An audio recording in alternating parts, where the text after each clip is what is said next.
For over 30 years, our next guest, who is a spiritual teacher and trauma psychologist named Ernie Vecchio, has treated over 10,000 patients. Wow. You may think that overcoming trauma is a perfect topic for 2020. And so he joins us now to talk about his career, his life, and his latest book.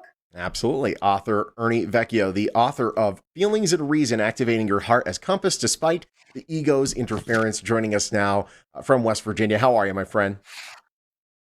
I'm good. Thank you so much for having me. It's great Sean to have and JJ, right? Yes, absolutely. Yeah, Yes. thank you so It's much. great to have you. So let's talk about, obviously, we've all just gone through an absolute ringer of a year.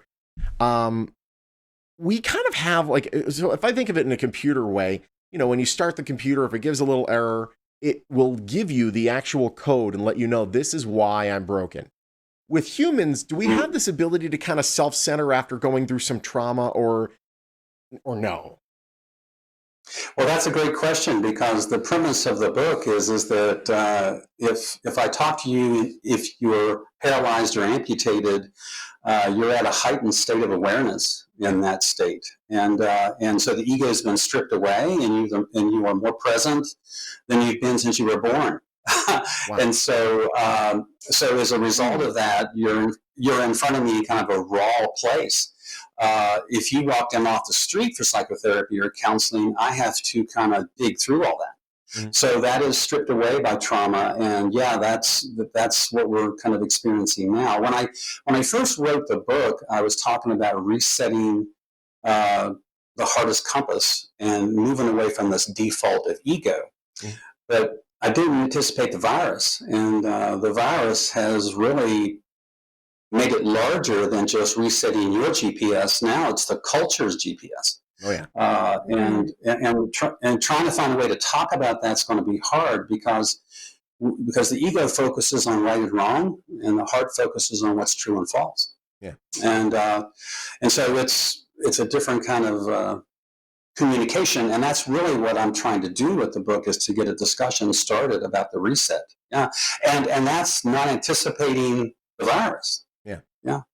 Wow. It's so interesting. I can tell that the concepts that you've explored are, it's deep. I mean, when you come to dealing with people with trauma, at the core, I know that part of every trauma, there is suffering. There's suffering involved.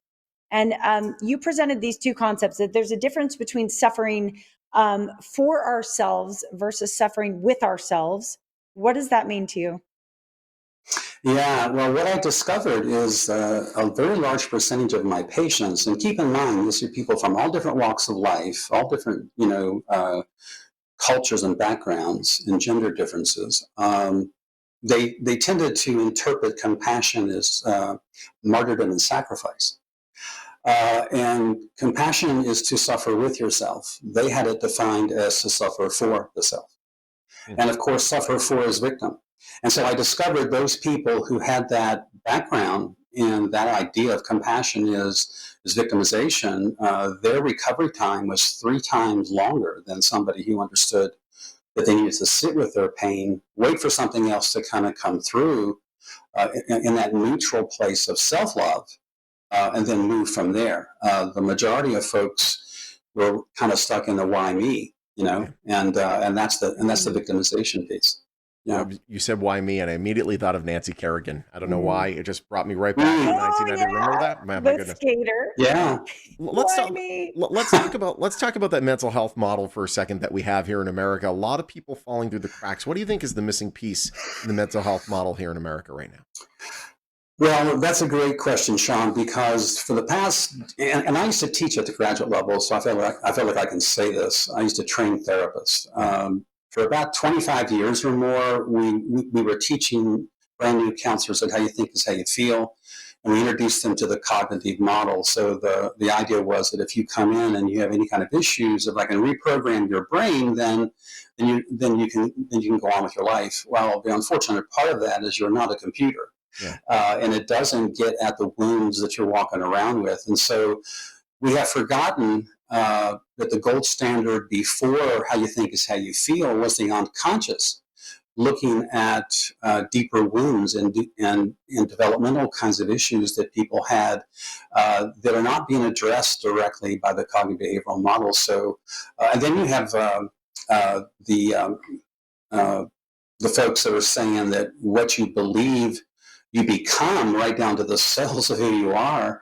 And I've kind of witnessed a gap between the thought people and the unconscious kind of people get larger and larger. And so I'm calling that your psycho-spiritual void, if you will. And that's really Ernie, kind of what it is. Yeah. super interesting concepts you're presenting. We want people to be able to get a copy of your book. Where can they do that? At myname.com. It's Ernie, VECCHIO.com is where they can find the book. And of course at Amazon. Awesome. Like everything else. Ernie, it's great to have you, my friend. Thanks for joining us. Thank you, Sean, so much. Yeah, thank you so much for having me, guys. It's great to have you. And listen, if you want to pick up the book, it's a fantastic read, and it's called The Feelings and Reason, Activating Your Heart as Compass Despite the Ego's Interference. You can pick it up on Amazon. You could also pick it up at ernievecchio.com. The spelling's right there on your screen. Bestseller Publishing, a proud sponsor of The Morning Blend.